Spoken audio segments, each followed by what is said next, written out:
Not only are we your home for soccer, but you're home for all things food. Jonathan Turner alongside Nathan Wangler. And we are excited to have you along here on this Taco Tuesday.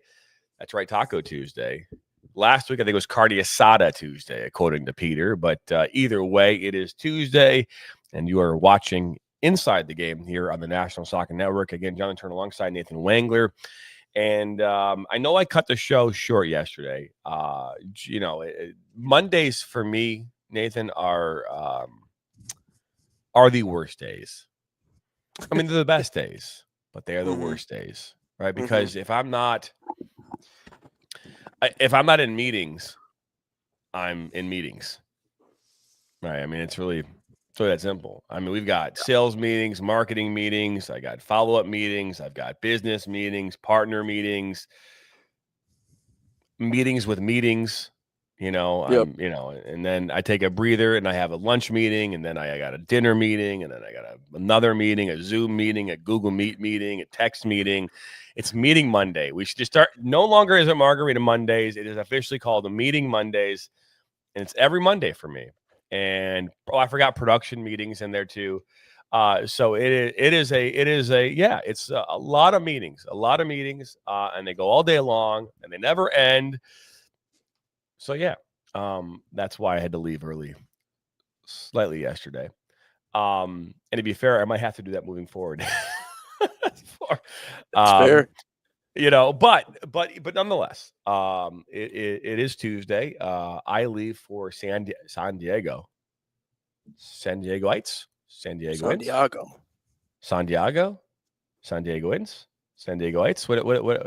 call them? Call them ins. I think they're ins. San Diego Inns? Insites. Uns. Well, go after yourself, San Diego. No,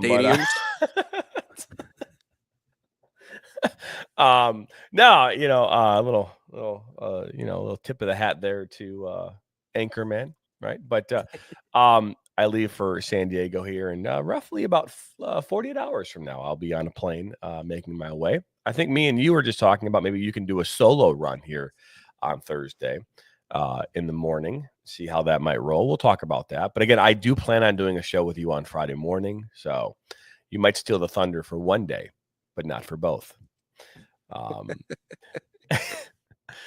A lot happening here today in soccer. A lot of soccer action. U.S. Open Cup is getting underway here this evening. Those matchups, we talked about it yesterday.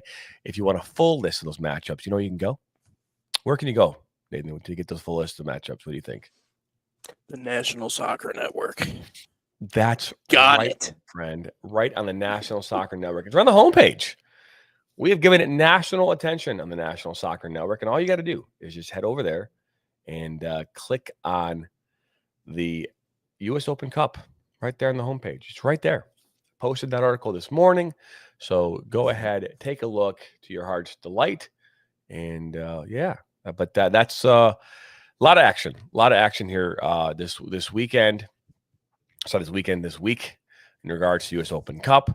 We talked about that again yesterday. We'll talk about it throughout the week as scores come in, as games come in. We'll have a good idea. We'll talk about tomorrow morning on the show, recap some of the matches. But yeah, U.S. Open Cup. And I asked this question this morning, who do you think is going to win today, right? Who is going to win their matchup today, right? And I do want to play this, I don't want to say a game, you can call it whatever. But if we look at the matchups, right, for what they are, right, and I'm going to try and get them on the screen here. I did it yesterday. But if we say almost kind of like we did for March Madness, which, by the way, we did that live on the air, Nathan, and that whole March Madness thing, the bracket challenge, bracketology. Man, that first round, I was looking great. I was looking so good, man. I don't even know what to say. I don't even know what to even say about. I mean, I would love to know who. First off, how was your bracket? Because I would argue. I haven't checked. I'm obviously you haven't checked. Yeah, probably I'll for be the same completely reason honest. that I have not checked. No. Probably for the same reason I haven't checked, right? Because you're like, wow, I think that I went from like I was like in the top 1% in round 1. I was still in the top 1% into round 2. Holy shit, though, it fell off the wagon, man. Like, I mean, it was not good. And I'm fairly certain. Well, St. John's gotten bounced in the second round. So I was looking good, really good up until right about then. And then after that, the wheels fell off. I mean, nobody made it where I needed them to make it. So it was bad. So yeah. Anyway. Yeah, and we talk about the transfer portal a lot. I think one of the things that is impacted is that some of the bigger programs are just that much better than everybody else. This wasn't one of those weird years where we saw a bunch of a collection of randos kind of make it into the Final Four and have an opportunity to go win a chip. That just didn't happen. I mean, I know UConn won last year, and generally speaking, the ones win, but it's, you know what? I'm actually kind of excited for it. Because people are like, oh, no, it's lame. Like it's 4 1 seeds in the Final Four. Yeah, they're the best 4 teams in the country. So, I'm actually kind of looking forward to what we got going on. It's March, baby. I might be looking forward to how this thing kind of plays out, but I am. You're not happy about how it happened. Your picks ain't great. I want to know who picked. I don't think anyone picked it this way, and if they did, man, then they needed to be fair. I want to say they probably bought the almanac like in the 1990s from like Back to the Future. That's what I'm thinking. Someone's got it right. Like I said, 4-1 seeds in the Final Four. Someone's got the Final Four right. There ain't no way, because I know people out there that just pick the higher number and move on with it. Not always the greatest strategy, at least in most years, but this year I guess it's been a decent strategy because that's the way, of course, that it's gone. So, yeah, it's very special. All right, so let's kind of dive into this, okay? And I want to get your take on. Oops, wrong screen here. My apologies. Go back here. There we go. So I want to go through these matchups today. Let's pick who we think is going to win. And then tomorrow, let's come back at it and say, okay, and I actually want to, as part of this too, and I know this is last minute, and I know you got a busy day. When we do it here, we'll put our picks on an article on our website. We'll post it on social media, who we think is going to win here tonight in these matchups. We'll do the same thing for tomorrow. And we're going to do this live on the air, though. This was not pre-prepped. I like to say that we don't do a lot of prep in the show because it's true. Maybe it comes off that way too. I don't know. But either way, let's dive into this. So we got this first matchup, 6 o'clock tonight, Columbus Crew 2 and Lexington Sporting Club. MLS Next Pro, Columbus Crew, USL Championship for Lexington Sporting Club. All right, I'm going to go with who I think first. First off, you're talking about playing in a home environment. It's a huge stadium. It's MLS Stadium, Columbus Crew. It's at lore.com stadium. Okay, we've been there. Okay. And you got a team in the USL Championship. Both of these teams are going to fight hard. This is it's a professional level game for both of them, but both of these teams are not in the first division, right? So they're players. I expect both teams to fight hard in this game, but I'm going to go with the home team and MLS Next Pro, Columbus Crew 2 for the W. Yeah, I'll go with Columbus Crew too. I think they're especially the UPSL side is really good, but I feel like a lot of those teams that are kind of connected in one way or the other to the actual MLS squad, I think they have a solid development program. I think it's worked out really well for them. Obviously, the parent club, the highest club, has won an MLS title recently, so they have that claim to fame. That organization, I think, overall is on the up and up. So yeah, I'll roll with Columbus Crew 2 in that first game. Next game is South Georgia Tormenta FC versus Foro. And if you look at that game matchup, like double check here, where is it on my schedule here? I don't know why it's not showing up on here. I see 7 o'clock Loudoun United. Maybe it's because I'm looking at different players. I don't see it. I see it on one schedule, but not on the other. That's weird. Are you showing the same? I don't know if you have it right in front of your schedule at all. Do you The see the different second? times for the games? Yeah, because I'm seeing, and maybe it's I see the South Georgia Tormenta FC versus 4-0. Do you see that as well? I'm just not seeing it in another one Mhm. of my breakdowns. Yeah. So it's weird. Anyways, okay. Well, 4-0, South Georgia Tormenta FC. Who do you got winning that game? So 4-0 has actually generated this 4-0 SC has actually generated this nickname, the Dallas Area Part-Timers. They're looking, aiming for a third win over professional opposition in the space in 2 years. It'd be the third win over a pro team in 2 years. So they have a knack for upsets. So this is one of those tricky situations. This is like a 12v5 kind of matchup here. I feel like it could go either way, but that again, going up against a professional team in South Georgia or Tomento FC, I'm going to go with the underdog on this one. I'm going to go with 4-0. I think 4-0 is going to pull it out here in round 2. The darlings, if you will, from Texas. So you're saying 4-0. I'm gonna pick and I'm gonna go with USL Championship in this one. Sorry, League One in South Georgia, Tomento FC. I'm gonna pick them with this victory over 4-0. So that's how I'm gonna go. Is Georgia, and you pick 4-0. 4-0. All right. I'm I moving like my on. Cinderellas. I think they fit that. They fit that mold. You like your Cinderellas, do you? Uh-huh. No worries, man. No worries. So I've got this game 7:00 Eastern. I'm showing Miami FC, Inter Miami.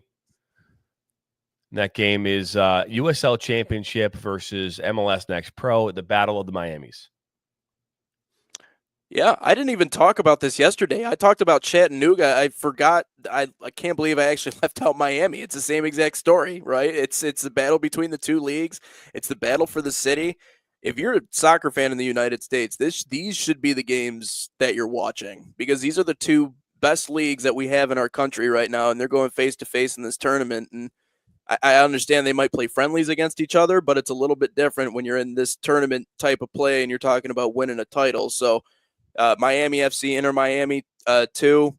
I know normally we lean towards the MLS Next squads. I think Miami FC has a lot of great pieces, so I'm going to go with Miami FC to win that matchup. So you're going to go with Miami FC out of USL Championship to win, or? Oh, check that. Inter Miami 2. There you go. There you go. So you're going with Inter Miami in the MLS Next Pro to win. Yes. Okay. I'm going to go Miami FC.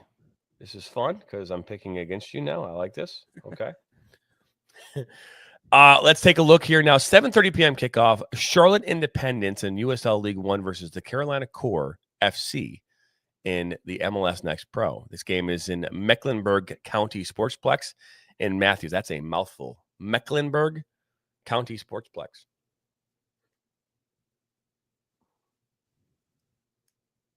So who are you going with?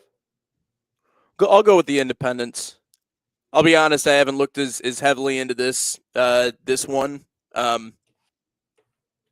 but I've read up a little bit on the two teams. I think the Independents. I think it's gonna be a close ball game, though. I mean, I'm talking a 1-goal game, low scoring late.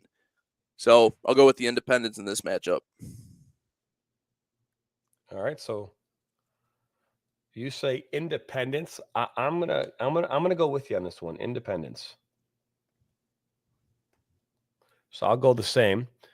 Then we slide over 10:00 kickoff. Monterey Bay USL Championship. El Farolito of the NPSL at Cardinal Stadium in Seaside, California. Yeah, the Cinderella story from San Francisco. We were chatting about them yesterday. They're another one that's fun. So 4-0 will be fun to watch. El Farolito is another underdog story. The Dallas part-timers. I love it. I didn't do this during March Madness, and it's part of the reason. You know what? I check that. I did this during March Madness, and it came back to hurt me. I picked with my heart and not necessarily with my head. There's some names that I remember fondly. There's some players that I like, some mascots that I like, some colors that I like. And generally speaking, when you talk about a March Madness style format, there are people that'll do that and will do far better than people who actually put some level of thought into players and rankings and who fits where and this, that, and the other thing. You always see the pros sometimes fall down that rabbit hole thinking they know more than what they know. So I'm gonna do it again, even if it's gonna hurt me again, because I love doing this and I love putting stock into teams that I want to see pull off upsets, because I'm all about upsets and I'm all about underdogs. I'll go with El Farolito to continue to march on. Gonna be a tall task, but I think they got it, because they got this right there. Okay. Can't replace that. Okay. Mhm. So you even though you said you went with your heart and not your head in a lot of the games, you decided to go with your heart in this scenario. It hurt me, but I'm gonna do it again, because why not? That's what this month is designed to Nice. be. It's designed to hurt. Actually, we're into April now. Okay. Oh my gosh, rent's due. Oh boy. So March Madness brings April showers. All right. Yeah. So game 6 of the final game of the day is at 10:30, and you've got AV Alta FC versus LAFC 2, USL League 1 versus MLS Next Pro. Who do you got?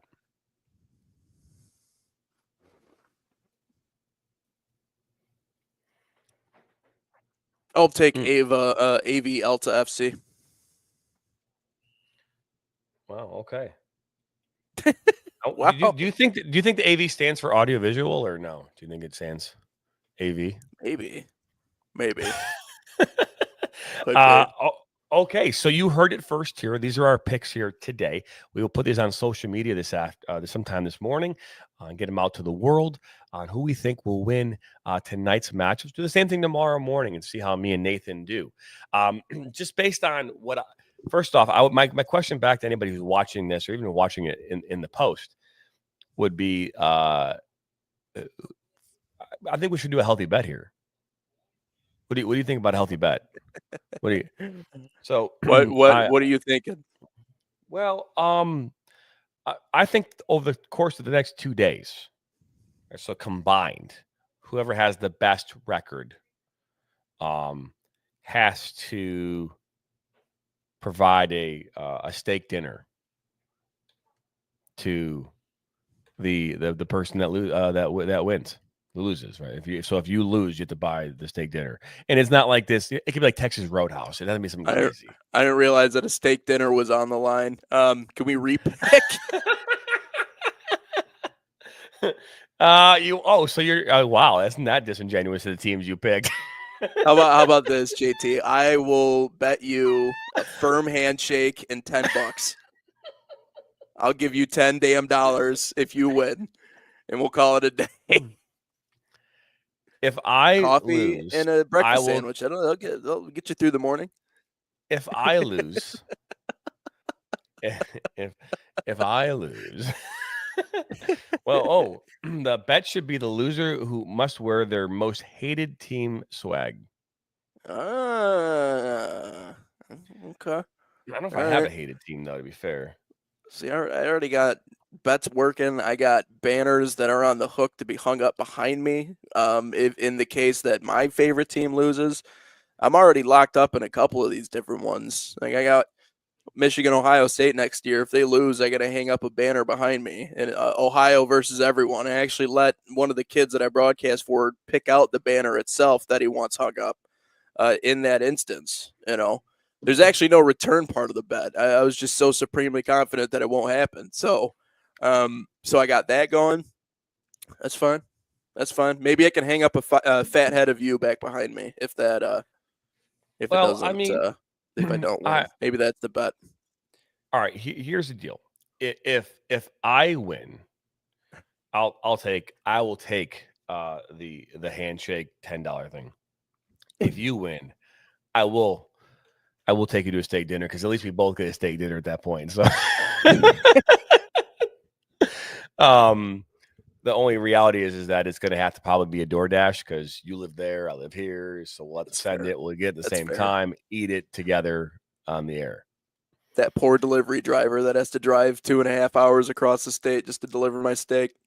I actually think it'd be kind of cool. Actually, I could actually deliver you like a Bob Evans steak, egg and steak breakfast on the air during one of our shows.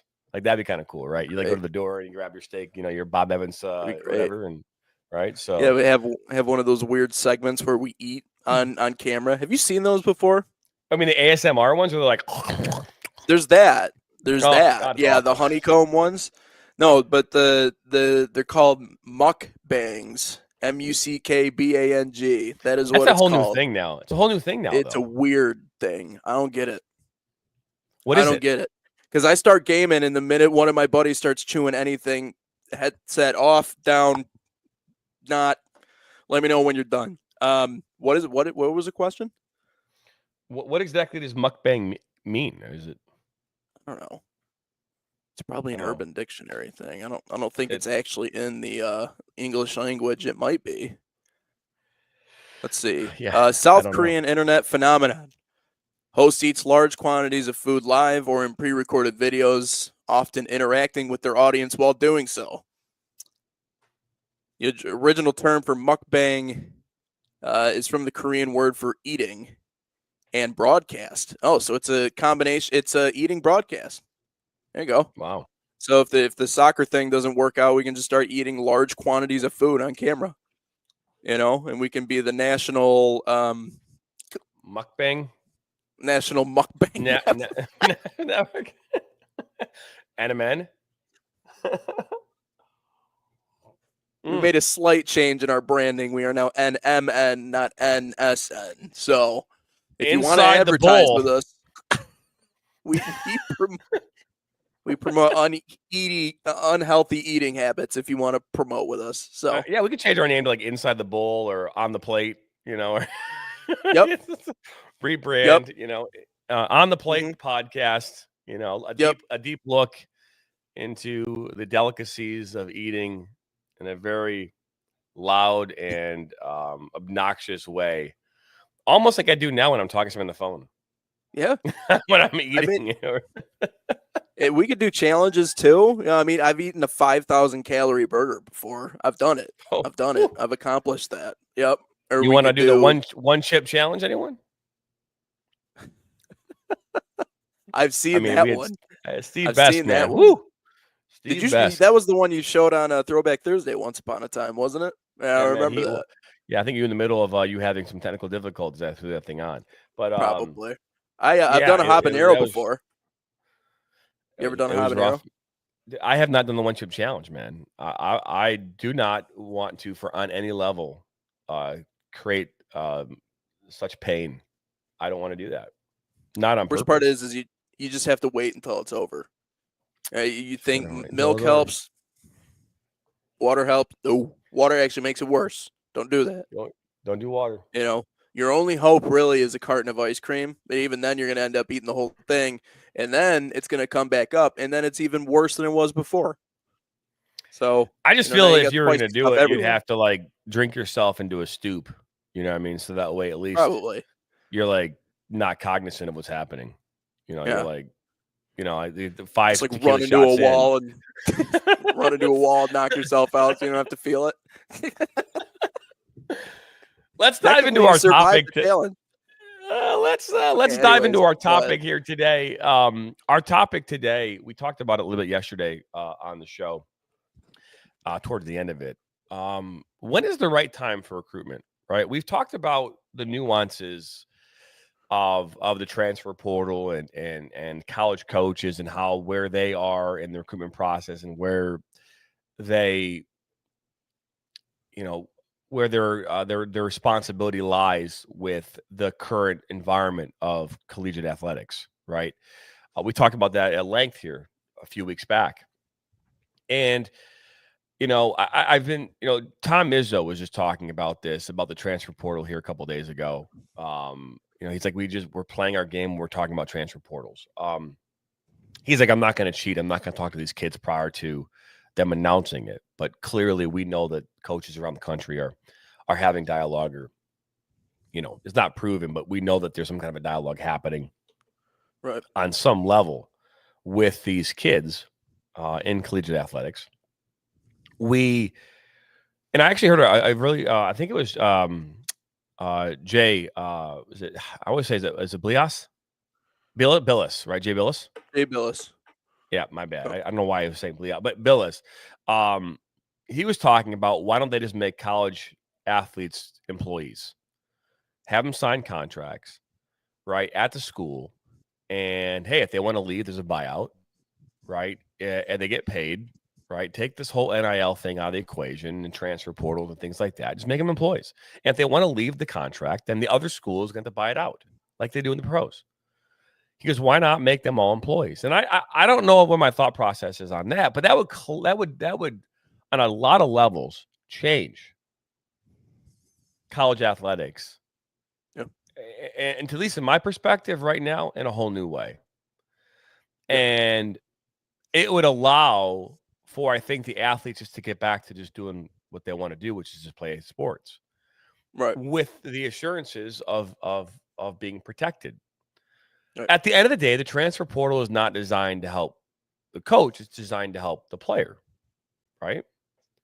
And the universities and coaches are realizing that the transfer portal is a way for them to load up and reload every year with talented, maybe proven on some level collegiate athletes. On the flip side of that, though, the transfer portal really benefits the player. I'm not saying it doesn't benefit the school, because it certainly does. But right now, I believe it benefits the player way more than it benefits the school. Right? I mean, because now an athlete, there's nothing being tied. I mean, I don't think that universities can just go around pulling scholarships all the time. You know what I mean? So it's like there's got to be reasons behind pulling a scholarship. So if a kid's going to enter the transfer portal, they're doing it. It's not like you're going to say, okay, Jimmy, we don't like you anymore. Go to the transfer portal. That's got to come from the player, I believe. No, yeah. So It comes from the player. It comes from the fact that these players have agents and they have people that tell them about opportunities on the other side of the fence. You got to think about that side of it too. And I've heard multiple athletes say this. The agents that they have now are advising them in these things. It's the reason why we see prime draft prospects not playing in some of the biggest games. What arguably would be the biggest games of their college career. They're not playing in rivalries anymore. They're not playing in these other big games. Right? They and if they're not playing, or if they're there just for a year of seasoning and then having the opportunity later, they have an agent in their ear that entire time. Agent, family members telling you, hey, you don't have to sit out. We have a situation. You can go and play right now. My biggest issue is that there's just no backlash, right? And I will never say this. People are always like, well, the transfer portal's ruining college athletics. You can't say that one way or the other, because like any good idea, there is good and there is bad attached to it. And like any good idea, human beings are going to find a way to take advantage of it. That's where we've gotten with the transfer portal. Like I think about Scottie Pippen's son, Justin Pippen, who transferred out of Michigan before the Sweet 16, right? So he's on the team. Obviously, he's not getting much playing time. It's a seasoning year, okay? They got the two big towers inside. They got some skilled guard guys. They got a good team. Like they don't necessarily need him right here, right now. But you're telling me, well, your squad is in the midst of a postseason push to potentially go win a national championship, that's the time you want to leave. And also the NCAA wants to open the transfer portal in the middle of the NCAA tournament. There's no logic there in my mind, and the fact that you don't provide any sort of backlash for these athletes who just want to just up and go because they're dissatisfied with this element or that element, then that's exactly what you get. You get situations like this. It's tough for me, JT, because when is the right time to recruit? I just don't think. I think Izzo, in referencing that specific question, I think he was just insulted. I think he had just brought a team that was unranked in the preseason, mind you, won the Big Ten regular season championship, nearly got to a Big Ten title championship, brought them all the way to Elite Eight. What was it? Their 15th in school history. on the verge of winning the big one. He didn't. And again, this is going to be something that follows him for the remainder of his coaching career. And trolls are going to find a way to say the easy thing, which is he's not great because he's only won one. But he to use an analogy I love to use, he got all the toothpaste out of the tube. I mean, he did everything humanly possible to bring that team there. And maybe partially they haven't gotten over the top because he hasn't been willing to dive into the new era of college basketball. But I would find that incredibly insulting if I was him sitting up on the podium. I mean, you've gotten this far with your guys. Now you want to talk to me about adding new guys and the season's not even over? I mean, that's NBA stuff right there. You're the 5th seed, so you're already thinking about next year. It's I understand why it's insulting. It's just like I said with the transfer portal, it's like the Wild West. There aren't really a whole lot of guidelines. There's not a whole lot of backlash. There's not contractual obligations to these schools. Yeah, you sign on the dotted line, but you're allowed to just up and leave that. What does it mean? There's no binding agreement. So I don't know what the contract would look like, but you need something that binds that player, binds that individual to that school for a certain amount of time. And if you're a school, because here's the thing, this puts more control back in the hands of the school. You want to talk about, well, where's the power balance? You're right. The schools don't have any power. If a kid just decides I want to up and leave, they'll up and leave. I mean, Marshall just lost their whole football team from a year ago. Imagine losing your entire roster, all of them, because there's no backlash whatsoever. So for these schools, there's also this part where it's like, okay, we're investing all this money, we're investing all this time to come recruit you, and then you want to leave. Find a way to be able to structure these scholarships or whatever like contracts. Because if it walks like a duck, if it talks like a duck, it's probably a duck. Okay. And in college athletics right now, we're walking like a duck. We're doing things like the pros. We're talking like a duck. We're talking like the pros, but we're not a duck. We're a goose. So we're still college athletics, amateurism, but yet the money is all there. The transfer portal is all there. We're one step away from being able to trade this player to that school and this player to that school. Like, we are literally one step away from that. And not only that, do I think the NCAA will be a governing body forever? No, they won't. There will be a new league that will come up at some point. I'm giving you the playbook right now. So you want to walk like a duck and talk like a duck, but you don't want to make it a professional league and treat it like a professional league.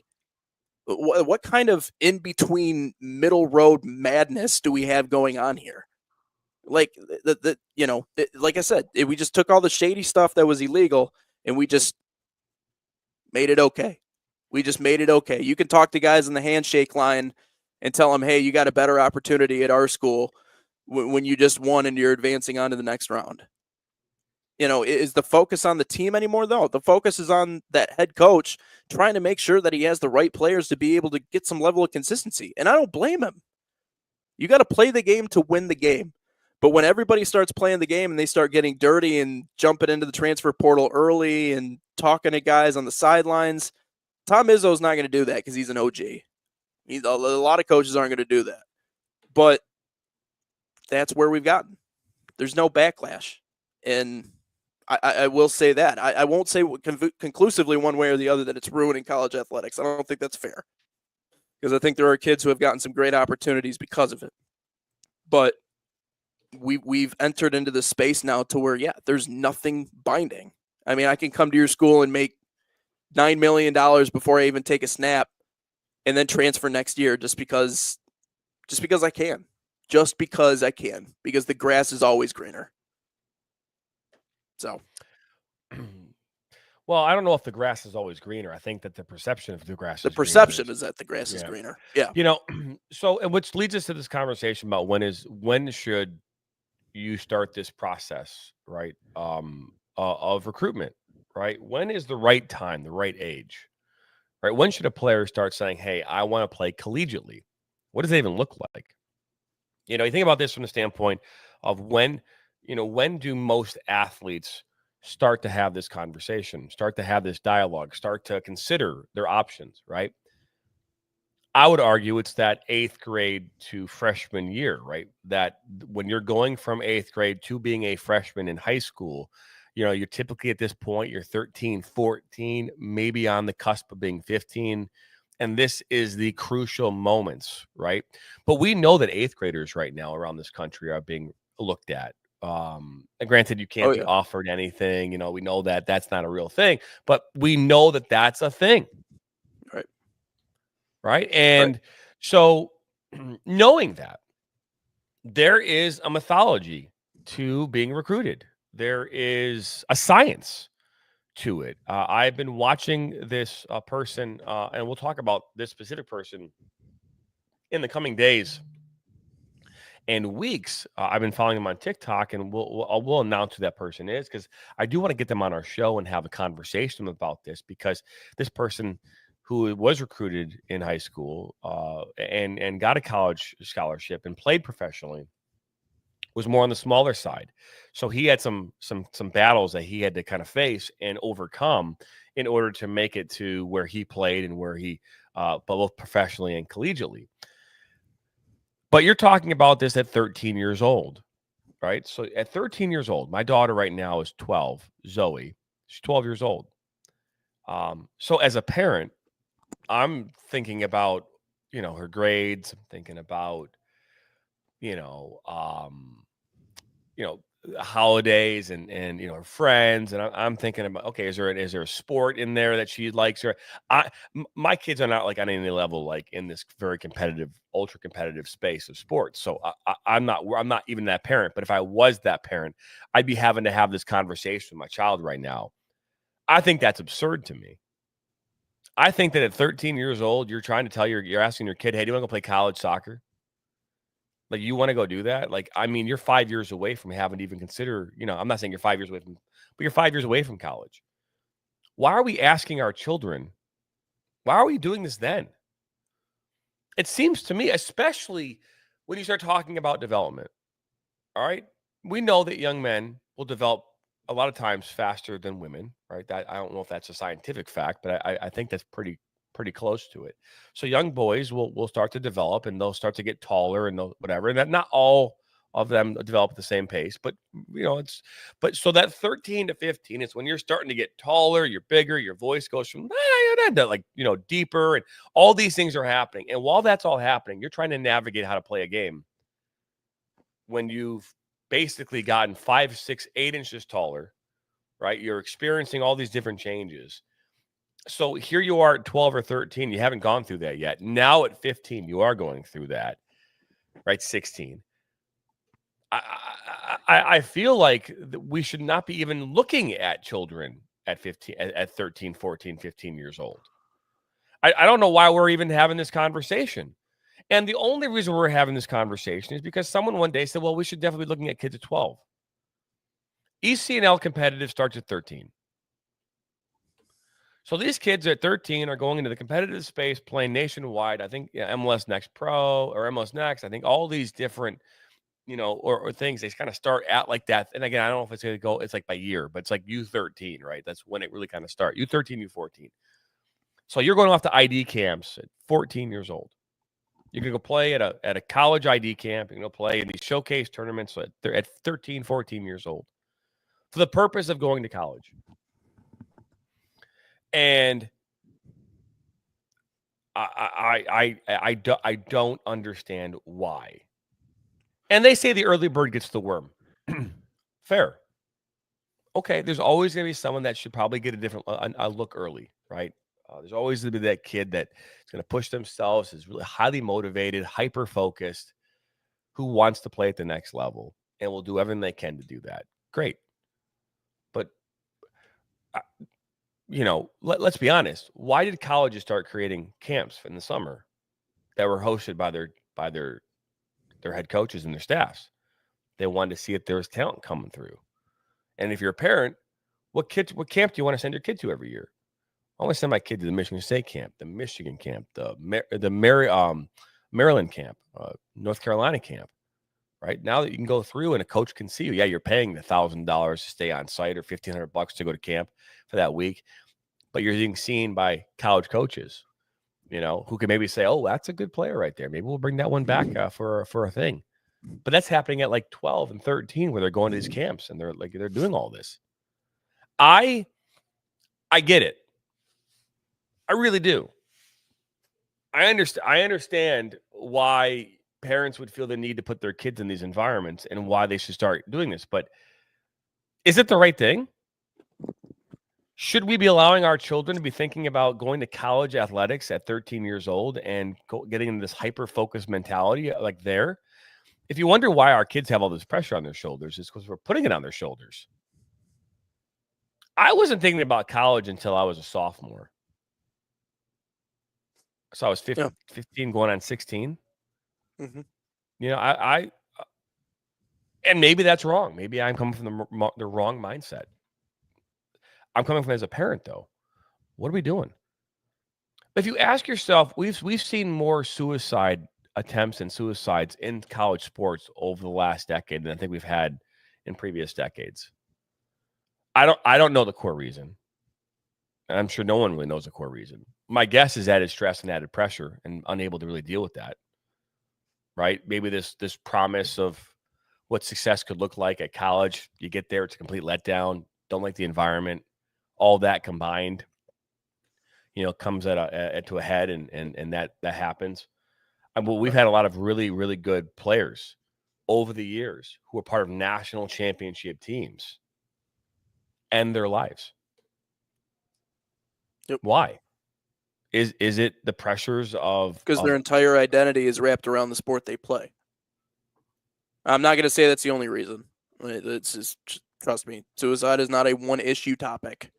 No. Okay, like there are many things that could probably lead into that. The other thing to keep in mind is that no one who actually does that is of sound mind. Like clearly something has snapped along the way, and no one caught him at the right time to be able to kind of talk him down from that. But the issue that I see with all this, if the kid himself is all about it, and if all he wants to do is just play soccer, then if you have the means as a parent, then I feel like you have the obligation to be able to put them in the best situation possible. And kids can start dreaming at early ages. JT, I wanted to start broadcasting games when I was 10. If someone gave me a microphone and put me in front of the TV and said, say some stuff, I would have, but kids have desires and things they want to do.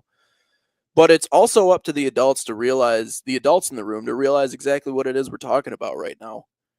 In order to work-life balance is something that is not just for people who are in the working sphere. It's for people in the sports sphere. It's for any of that other stuff. These kids don't know who they are at 12 years old. No, they don't know who they are. They got about 7 years and probably over that to actually figure out who they are as individuals. And so the only thing during that stretch of time that ever matters to them is the sport of soccer. That's it. And then they get to the highest levels, and I'm sure you've recognized this before. Maybe you accomplish that thing. Maybe you go out and get that scholarship. Maybe you win that championship. And then once you get to that point, you're kind of like, okay, well, what's next? My entire existence was built around this one thing, and now I'm here. And for some reason, I'm not happy. For some reason, life's issues are still there. For some reason, the family drama is still there. For some reason, I still feel this way about this, that, or the other thing. I still feel terribly alone. It's because your entire identity is wrapped around that one thing. I'm not saying you don't have to have passions and desires. But when people decide to leave themselves behind in the pursuit of something like sports, that can tend to lead to disastrous results. My biggest issue is, JT, and this is specialization in every sport. It could be soccer. Yes, I agree. It could be the other sports too, but we'll talk about soccer specifically because that's what obviously the conversation is centered around. But my issue here is there are two elements that come into play when you talk about the development of young brains, right? There's nature and then there's nurture. You can put them through all the training you want to put them through. You can put them through all the systems you want to put them through. You can do all that other stuff. The other element, though, is nature. What happens to their body? How do they physically develop over those years?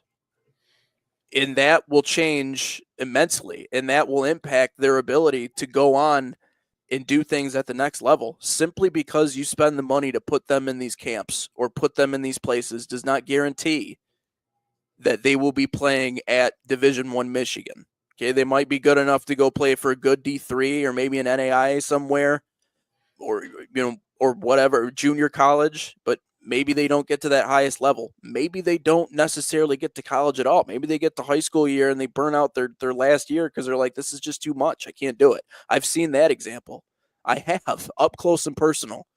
Extremely, extremely talented soccer players that have gone, you know what, I'm done. I just want to go be a college kid. I want to figure out who I am and what I like and what I want and who I want to be around and what my passions are.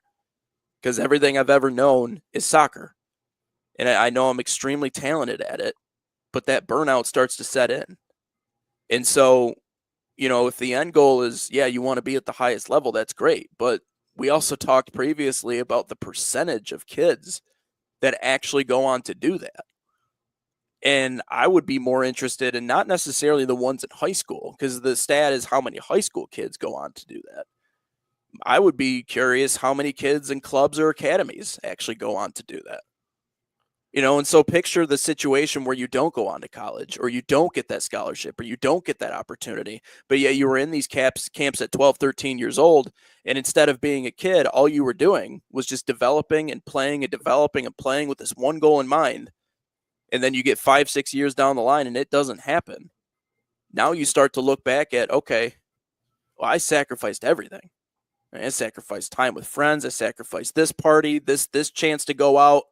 I never got the chance to go run around the neighborhood and ding dong ditch with my friends. You know what I mean? That's one of the core memories from my childhood. Something as stupid and as minuscule as that.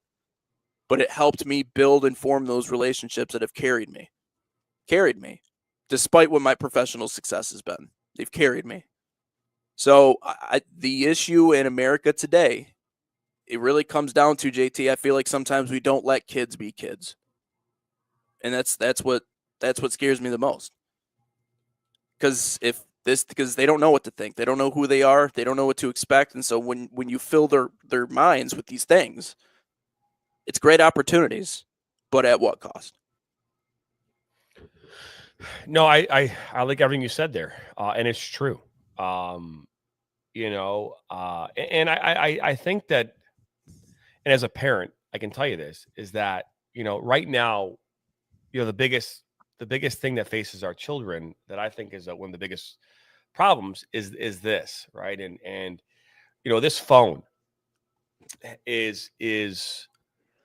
has been, in a lot of cases for my wife and I and our children, has been like an escape.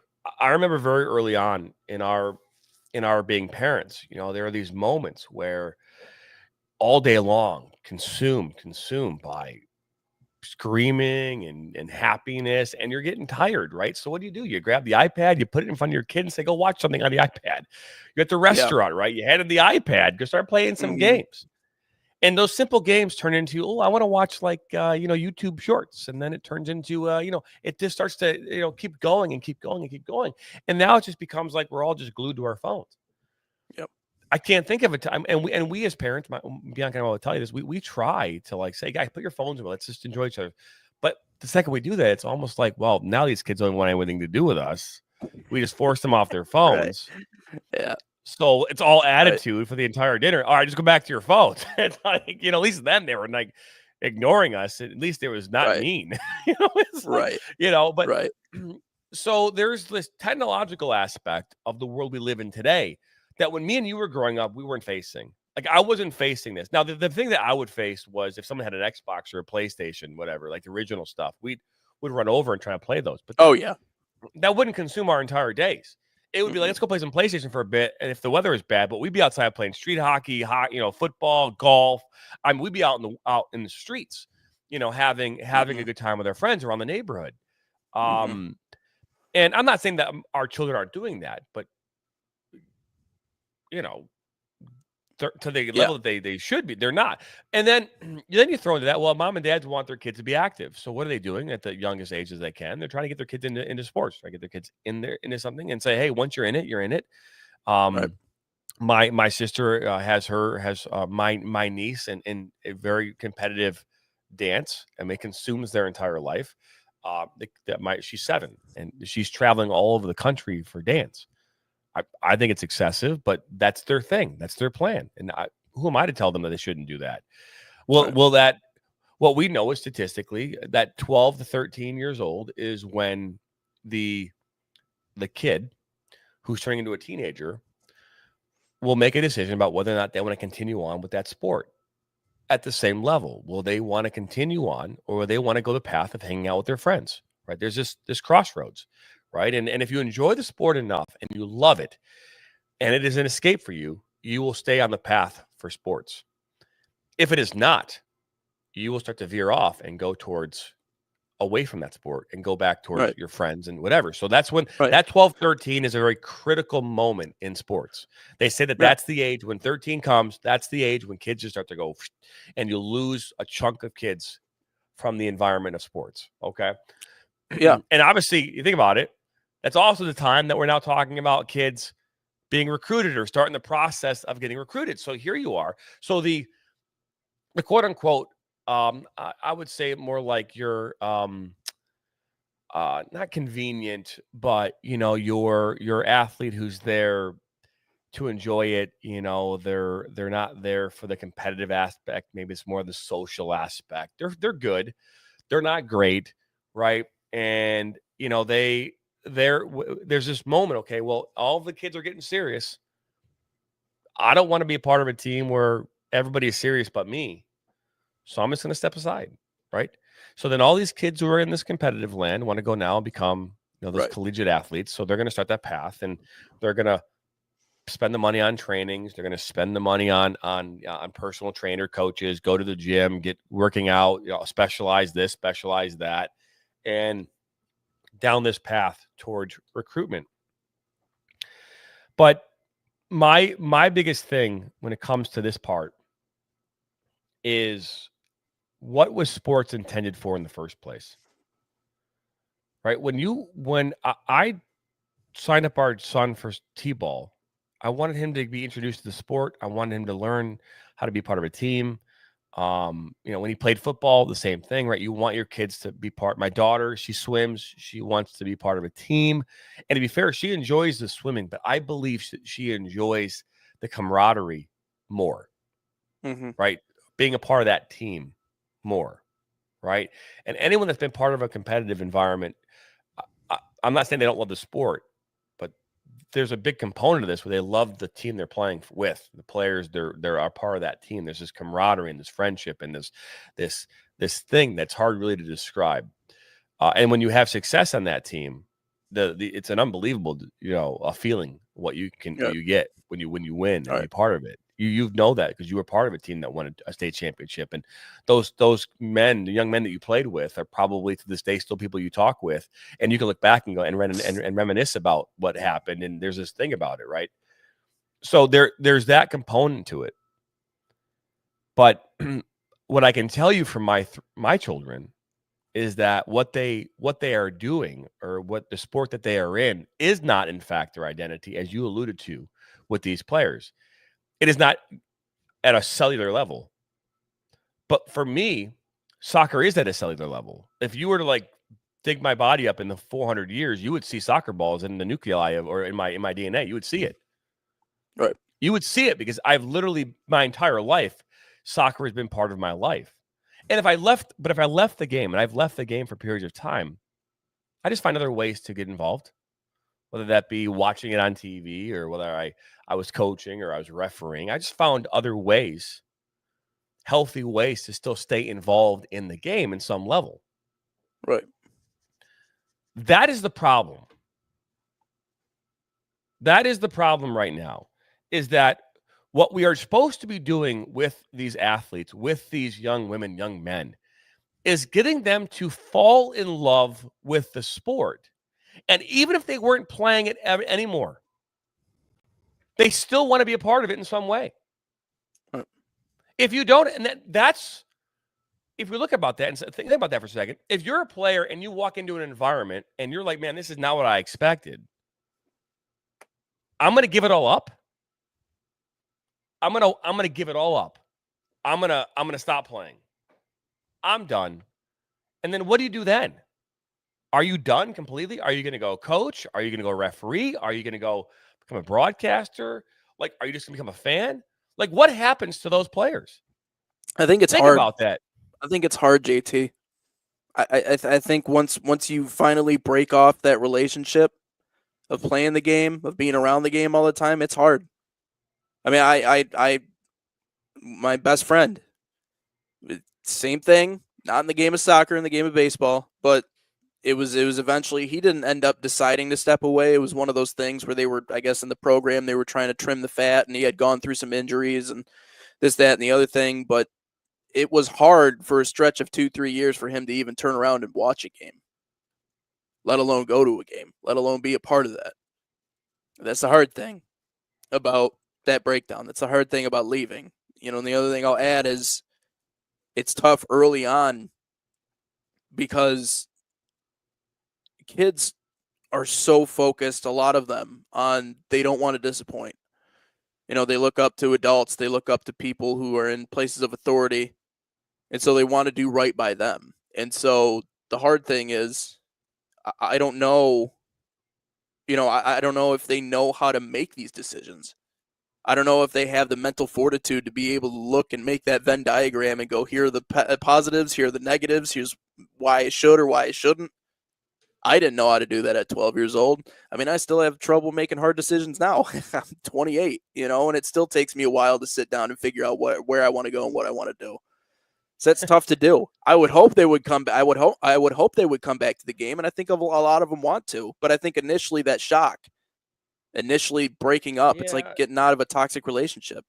I mean, No, like, yeah. I mean, I you're not would going to be on the, you're not going to be back on the market the day after.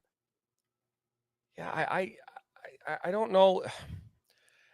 And again, I'm not saying I disagree with you. My perspective is that if you love the game, if you love the game, not your position, not your team, but you love the game. I understand taking a moment and saying, "Hey, I need a breather, go on a vacation, reset, whatever." But if you love the game,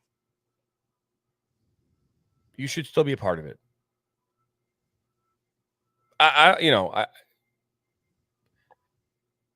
That's my belief. I found a way. I knew I couldn't play at the highest level anymore, so I refereed. I got paid to do it, by the way, which is even better, right? We need more referees. Hey, my body was starting to wear on me. It was hard to referee. My legs were I was getting shin splints. I went and started coaching again. Started coaching. When I was done coaching, I got into broadcasting. There's a way to keep going. There's a way to keep going. I think the problem is that growing up, I knew I had options in soccer. I knew that they were limited. Back then, they were limited. In today's world, the opportunity to continue in soccer is endless. So my message to any young athlete out there right now, if you love the sport you're playing, engulf yourself in the sport. Learn what the sport has to offer outside of just playing it. Test those waters. Become a referee at 13 so you can kind of see what it's like to be a referee. First off, you will totally experience what it's like to be a referee, and then you will create this emotion inside of you that creates an understanding of what referees go through when you're playing in a game. It'll help you, right? Really important, right? Empathy. Right. Empathy. Become a coach. Go coach little 8-year-olds. Learn to coach. Go start with a little camp. I was coaching summer camps locally in Troy. Go coach. Learn to coach at 12 years old, 13 years old. Go learn to coach. You'll find an appreciation for what it's like to be a coach. And if you do all those things, when you get to college and things don't go your way, you realize that you have more of an identity in the sport than just the game of playing it. And that's the problem. My identity is in playing. It's not the sport itself, which is a significant difference. Right? So find a way to love the sport in totality, not just in the, I'm a left back, I'm a center back, and I play on this team over here. That's not your identity. Your identity is who you are and how you are involved in the game. And there are many ways to be involved in the game. And that could be a fan. Go sit in the stands and watch some games. Go be a fan for a bit. Go up. So if those things will make you a more well-rounded player, a more well-rounded human being, and more importantly, a more well-rounded person within the sport. And when it's all said and done, when that last whistle is blown and your career is over with, you're not crying because you're sad. You're crying because you gave it your all, and there's still opportunities for you on the other side. Mm-hmm. Right? Yep. How many high school athletes, how many college athletes do you see at the end of it, they're crying and they're sad? Not saying you shouldn't be sad. Not saying that. But those tears should not be of sadness. They should be of resilience. They should be of perseverance. They should be of so many other things to describe.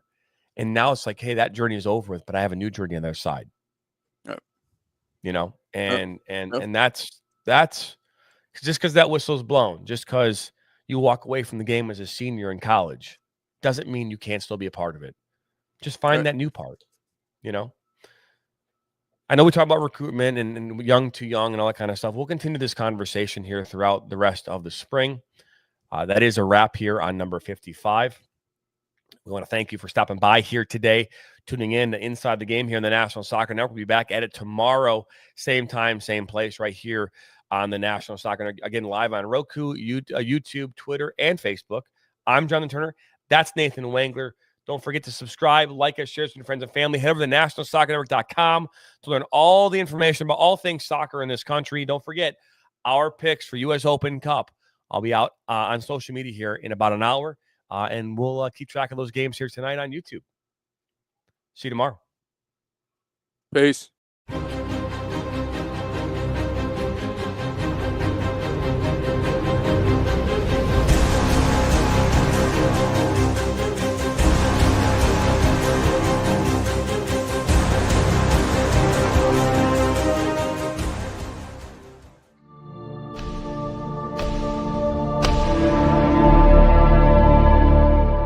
This has been a presentation of the National Soccer Network.